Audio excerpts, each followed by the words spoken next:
Hello everyone, in this video I want to explain what MCPs are in the plainest possible way and show real examples of them working in tools like Cursor, Claude, and even VS Code, because these tools have made it surprisingly easy to use MCPs in the real world. But before we dive into MCPs, let's take a step back to understand how we even got here.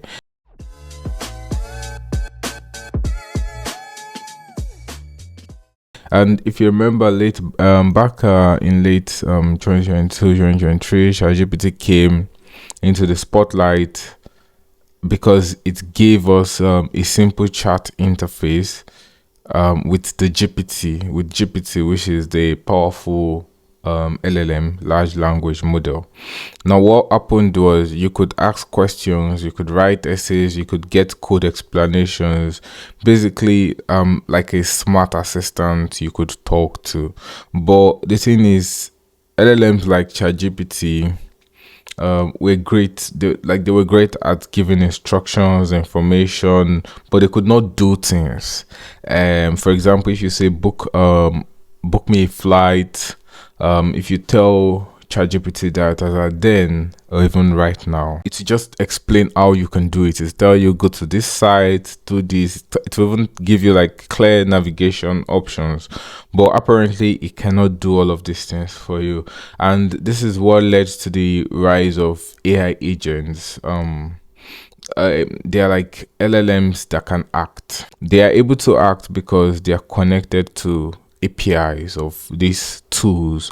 For example, a travel agency like one of these travel agencies with APIs could expose these APIs to LLMs, giving them power to not just give instruction, but to be able to carry out instructions for users. So this time around, when you tell it book me a flight to Paris, it would go ahead and actually do it because it's connected to the flight booking API.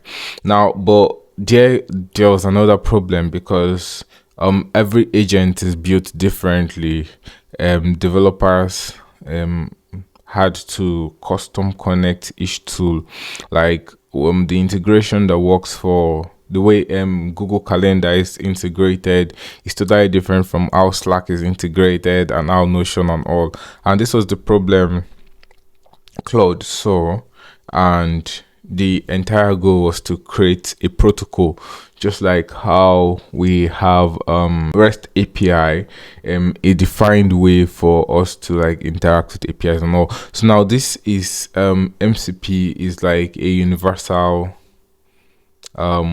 protocol that lets AI models and tools communicate in a standard way, and this is why it is now easy for anybody to make use of to connect any of these tools to your AI agent and just get them working. And I'm just going enough of the talking. I'm just going to show you what MCPs look like in real life. But what you should understand is that these MCPs, they are made up of tools. These tools are like for example, every API endpoint being exposed. For example, there could be a tool for create a new GitHub issue, send a mail. I think it's better when you see this in action, and that's like my goal for this video. So let's start very basic with Claude. Yes, so I have a Claude app here. I'm just gonna collapse this, and now basically the way Claude works now is I can just like chat. It gives me instructions, even though there are sort of like some MCPs that like are embedded that you can just connect to, but yeah, it doesn't really give you all the powers that. So basically you can just go to your settings. I'm gonna collapse this, come to developer, and you are able to add your own MCP server. Say you want to do certain things. Now before we get here, let's go and just type MCP servers. Now you see on GitHub, okay, let me add GitHub. Now there is this repository model context protocol. If you go to the servers repo, you get to see a list of various MCP servers and what they do. For example, we have MCP servers for file systems. Say I want to organize my local file system. This is like a very cool MCP you can use. There are a lot of them like that, including this. Let me open this. I think we're just going to use that. But for example, we have the GitHub MCP server. Here we have the official GitHub MCP server. This means that right from my code interface, I could connect to the GitHub MCP server and I could spin up a GitHub repository. I could make a pull request. I could make a push to GitHub just right from, so connecting LLMs and MCPs to be able, and all of those, right?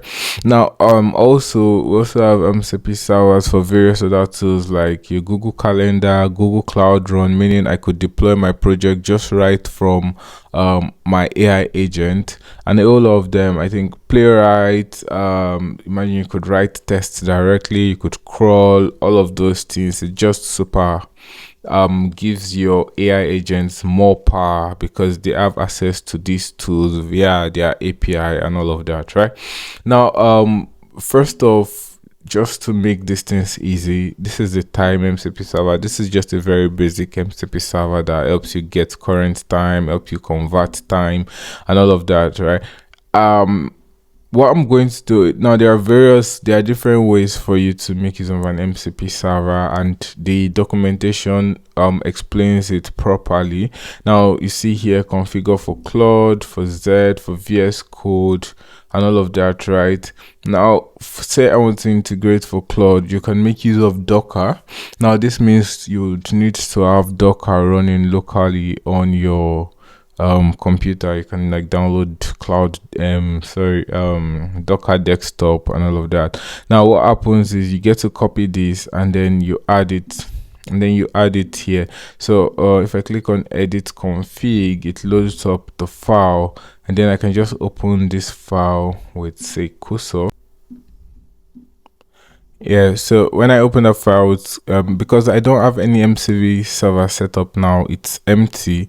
But what happens is I'm expected to just copy this. So I'm expected to just copy the time and then come here and like add it here.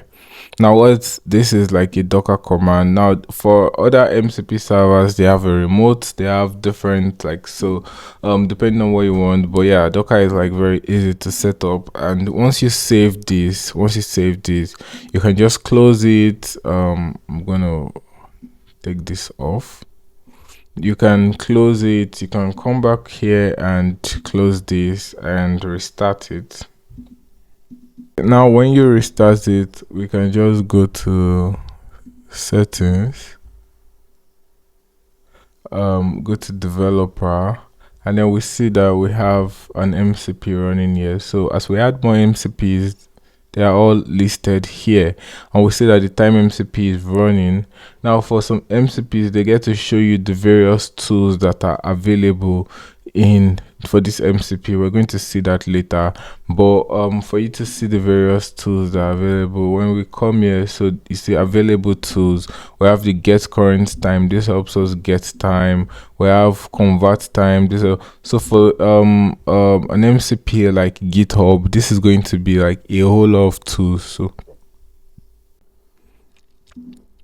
So we're not just talking, let me show you what I mean.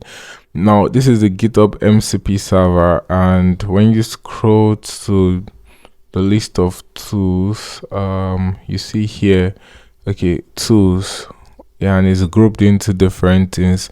So for example, we have actions. So there are various tools to do different things, to create issues, to add an issue comments, to do different things, to create a project. I think you can delete a project.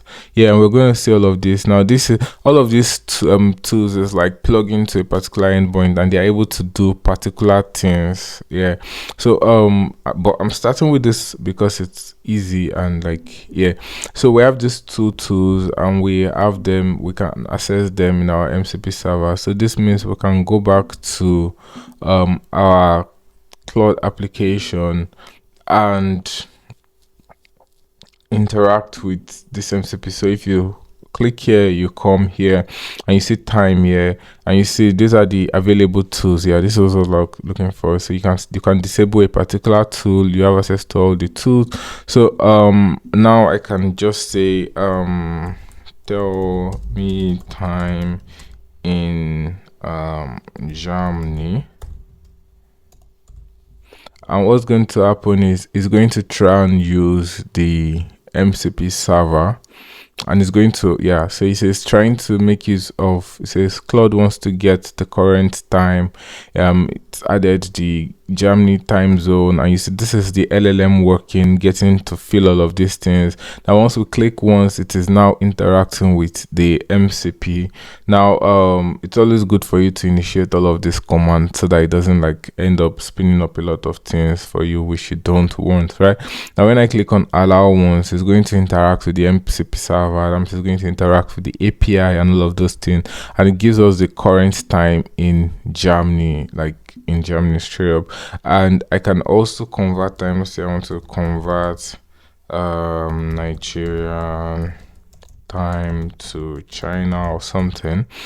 I think that works. Yeah, so I'll convert blah blah. I'll convert your current Nigeria time to China time. So I think it needs to know the current time in Nigeria. Yeah, and then I'll convert to China, blah blah blah, and you can typically see what the response for each looks like. This response is then given to the LLM, which is now able to like interpret it into something like this. So you see, it's just like API request, yeah, but what you pass to your API, and this is like the response, just like a typical API request.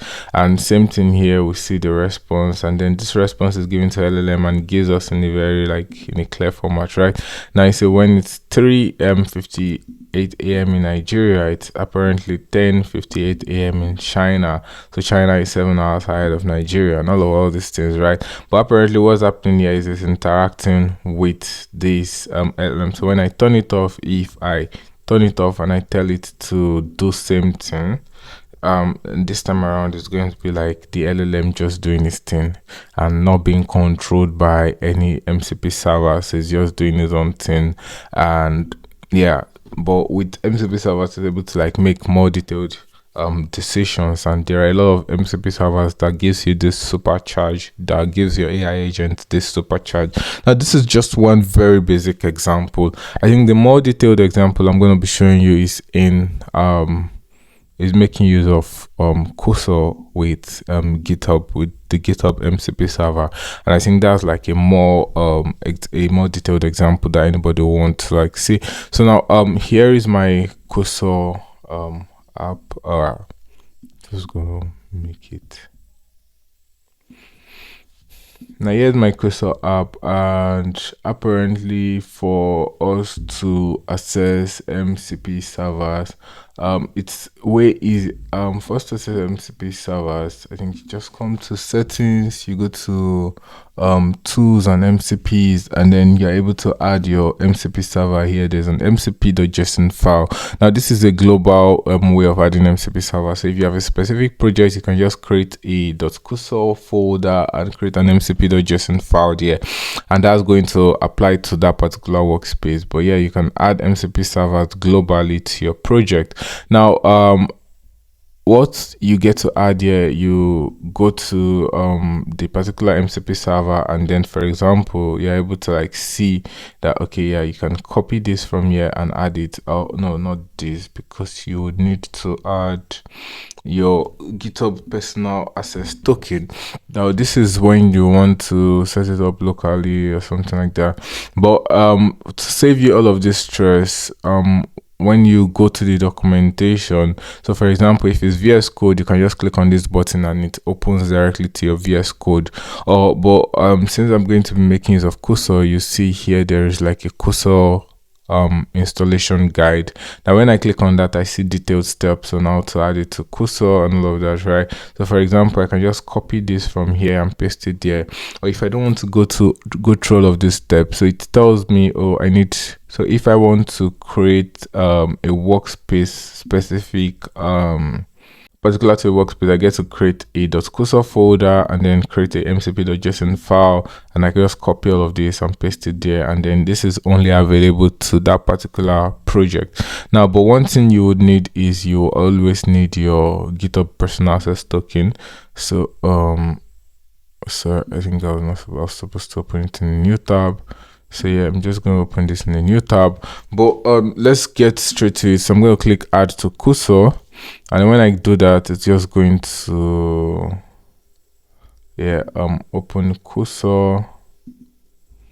Yeah, and then it brings us directly here, and it prefills all of this. So the name GitHub, the URL, and here we can add our token here. So we need to generate a token. So I'm just going to come here, fine grained tokens, and I generated one previously, but let's just create another one. Now, based on the permissions you give, that is how much leverage, how much access your AI agents get to access the GitHub tool. Now I'm just gonna do create demo, give it access to all repositories. Now you can, I think for me, I just need to give it access to content. Yeah, and I think this is like enough. You can also give it access to issues. I think pull request, you can give it access to all of this, even secrets if you want. Yeah, but I think this is like enough. So this is read only. We're going to come back here later, but let's generate the token, and boom. Yeah, it gives us the token. Then we can go back to Cursor and delete this and just add the token here and click on install, and it's just going to start loading all the various tools as we saw earlier. Okay, so for now, no tools. I think we would need to close it and come back. So you see it has added GitHub here with our token. I'm going to delete this later, but when I go back to settings and I go to MCP, you see GitHub is already like loaded, and we can see there are 106 tools. I can open it to see all the various tools. You can create a branch, create a gist, create an issue, even create a repository. I think, yeah, you can create a pull request, you can create a repository, and all of these issues, you get to like see the parameters that it takes and all of those things, right? Now, with this MCP added to our project, I think one thing I'm just going to show you is, so let me load up my agent. Now, you always ensure that you are making use of agents, yeah, because you need an agent to interact with, like an MCP. So here I can just tell it that do you have access to my GitHub repo? Oh, I should have asked it if it has access to my GitHub account, not repo, but yeah. Let's see. So it runs the get me tool. Now what is tool? I'm trying to see its parameters, but yeah, but the get me tool, if we go back to settings, MCP and tools, I could close this for a moment and I put get me. Oh, I can't see that, but yeah, but get me, yeah, this is it here, and what it does is it gets an authenticated user, and now we are authenticated via our token, right? Now I'm just going to close this and come here and then ask every time. Yeah, we always want to ask every time. That's very important. Now click on run, and it's going to get my GitHub details. This is my GitHub name, my profile URL, every other details related to me. Now this is a response, just like a normal API response, right? And you say yes, I have access, blah blah, and it gives me details, tells me the number of GitHub repositories I have. So one very basic thing we're just going to do before we wrap this, I have a project which I created here some time ago. Yeah, it's just a very basic Next.js internationalization project. npm run dev to just show what it is. Just very basic, makes use of Next.js routing in the app router, and yeah, so you can be able to switch now languages, English and yeah, German and all. Right now, what I want to do is I want to be able to create a GitHub repository right from my terminal and be able to push this code to GitHub. I've really not done this before, so yeah, it's like an opportunity to do this on chat here. Now let's tell this guy to create a GitHub repo for this project, so we can push to GitHub. Okay, yeah, so it returns this. It wants to make use of yeah, apparently wants to create a repository, so he's using the create repository tool. This is the name he wants to create, the description, private, false, all of those, right? If you want to adjust these parameters, then you can like follow up on all of those things. Right now, when I click on run, it's going to fail because we did not set up a permission to create a repository. So it tells us that it looks like the GitHub access token does not have the necessary permissions to create a repository and all of those things, right? And it gives us instructions. So what's going to happen is I'm going to go back to GitHub and adjust the I'm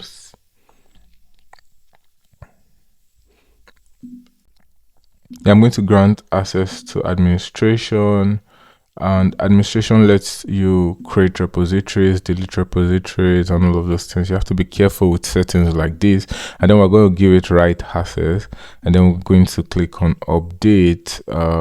Now when we come back here, and we can just say try again, and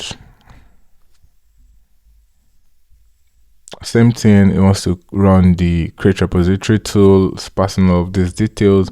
Now when I click run this time around, it should be able to create the repository for us in our GitHub project. So perfect, it has created this repository for us. Now when I click on this, it takes me to GitHub, and it apparently created this repository for us just a few seconds ago, and now it's telling us that okay, it wants to okay, set the origin. So let me add the remote connection. When I click run, it does all of these. Yeah, that's a success. And then the next thing is trying to git add, and it's just running all the basic git instructions, and then it's committing it. Now at the moment when we reload, you notice that there is nothing on the repository. Right, yeah, there's nothing on the repository. The repository is bland. It's just running all of this command so that we can be able to push our code straight to GitHub. And then now we're going to push to master branch. We can adjust it to main or something, but yeah, it's just obliged to all its instructions. Now with this, we've been able to push our code right from our terminal. There was no need for us to come to GitHub to create a repository or do all of those things. We have our project now set up on GitHub by just running everything from the terminal. And this is like the power that MCP gives to you. You're able to perform actions. Now LLMs become more powerful. It's able to perform actions because of integration with MCPs and all of those, right? Now there is more to all of this. Now imagine you have like the the Google Cloud Run MCP server setup. Now you can just write basic instructions from your agent, and you're able to like deploy. It saves you all of the stress of trying to understand the UI interface. Though yeah, there are definitely times you need to understand that. Say you're trying to track a log or something, you're trying to debug something, you need to definitely understand how the interface works. But in situations like this, instead of having to go to the interface, create a repository, do all of those settings, yeah, you can just do basic things from here. Right now, you may not want to use it in creating repositories, definitely, because there are some settings you want to do, but this is just a very basic example. And like I told you, there are a lot of tools that are available to you. Say there are a lot of tools that are available to you. You just need to explore what's possible. And if you are into open source, you can literally contribute to open source or perform open source interactions, understand comments, understand issues, and yeah, and all of those things, right? This just gives more power to LLMs, to your agents, to be able to perform more actions. Yeah, I'm going to create other videos later performing more detailed actions around MCPs and explaining it, but I just wanted to do a quick rundown to what MCPs are basically, and seeing it work in action. Yeah, catch you in another video. Bye.